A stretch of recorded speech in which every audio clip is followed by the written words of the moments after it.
अगर तुम परसेंटेज को डीपली देखो तो परसेंटेज एक पावरफुल टूल है, लेकिन उसकी कुछ फंडामेंटल लिमिटेशंस हैं।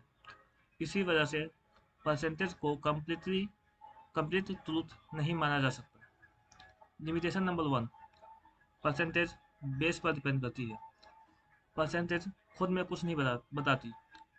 मान लो कि कंपनी ए की ग्रोथ 100% हुई है और कंपनी बी की भी ग्रोथ 100% हुई है। सुनने में दोनों इक्वल लग रहा है, लेकिन अगर ए 10 से 20 हुआ है और वहीं बी 10 लाख से 20 लाख हुआ, दोनों में 100% है, लेकिन इम्पैक्ट कंप्लीटली अलग है। लिमिटेशन परसेंटेज बेस यानी डिनोमिनेटर को हाइड कर देती है।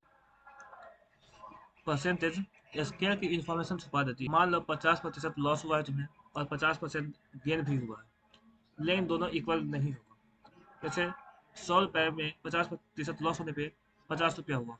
अब वही 50% फायदा गेन हो जाए तो वो 100 रुपया नहीं होता बल्कि 75 रुपया होता है। परसेंटेज यहाँ असिमेट्रिक क्रिएट कर देती है। लिमिटेशन नंबर 3, इनफाइनाइट क्वांटिटीज पर परसेंटेज फेल हो जाती है। सपोज करो कि यूनिवर्स इनफाइनाइट है और तुम किसी तरह इस इनफाइनाइट यूनिवर्स में से 100 स्टार्स हटा देते हो, तो तुम इस बात के प्रूफ हो कि परसेंटेज यही कुछ चेंजेस हुआ है। लेकिन मैथमेटिकली जब हम देखते हैं तो परसेंटेज इसमें 0% चेंज होता है, यानी परसेंटेज रियलिटी को प्रॉपरली रिप्रेजेंट नहीं कर पाती है। लिमिटेशन नंबर 4, जीरो के साथ परसेंटेज टूट जाती है। सपोज करो कि 0 यूज़र के साथ ये 100 यूज़र हो गया। परसेंटेज ग्रोथ के फार्मूला के हिसाब से यहाँ डिनोमिनेटर 0 है, तो परसेंटेज यहाँ अनडिफाइंड हो जाएगी, लेकिन रियलिटी में ग्रोथ हुई है। लिमिटेशन परसेंटेज 0 से स्टार्ट होने वाले चेंजेस को डिस्क्राइब नहीं कर सकता, और लिमिटेशन परसेंटेज कॉन्टेक्स्ट नहीं बताती। एग्जाम में स्टूडेंट ए 95% स्कोर गेन करता है और वहीं स्टूडेंट बी 90% गेन करता है। लगता है कि ए बी से बेहतर है, लेकिन ए ने इजी पेपर दिया था और बी ने बहुत टफेस्ट पेपर दिया था। परसेंट इससे पता चलता है कि परसेंटेज कॉन्टेक्स्ट को इग्नोर कर देती है। Limitation number 6, human brain percentage से मिसलीड हो सकता है। एग्जाम्पल, कैंसर रिस्क 100% इंक्रीज, डरावना लगता है।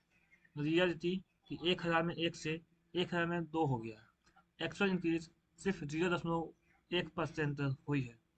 परसेंटेज परसेंटेज कभी कभी परसेप्शन को डिस्टॉर्ट कर देती है। Limitation number 7, percentage dimension less होती है। परसेंटेज सिर्फ रेशियो है, यह नहीं बताती कि टाइम क्या था, डिस्टेंस क्या था, एनर्जी कितनी थी, इम्पोर्टेंस क्या था। इसलिए परसेंटेज रियलिटी का सिर्फ एक एंगल दिखाती है।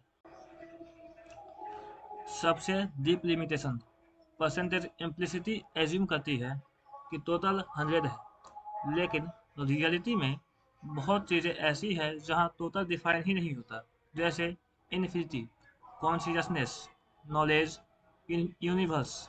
एग्जाम्पल, अगर मैं पूछूं तुमने दुनिया का कितना नॉलेज सीखा, परसेंटेज देना इम्पॉसिबल है, क्योंकि टोटल नॉलेज ही अननोन है।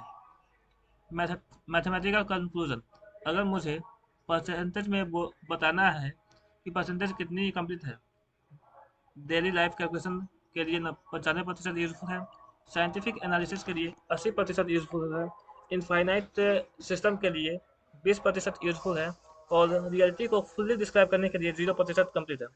क्योंकि परसेंटेज सिर्फ यह बताती है कि किसी नॉन टोटल का कितना हिस्सा है, लेकिन सबसे बड़ा क्वेश्चन यह है, यूनिवर्स कितना बड़ा है, नॉलेज कितनी है, रियलिटी का टोटल क्या है, इन्फिनिटी क्या है। इन सब में टोटल ही अननोन है। जब टोटल अननोन हो, परसेंटेज की पावर खत्म हो जाती है।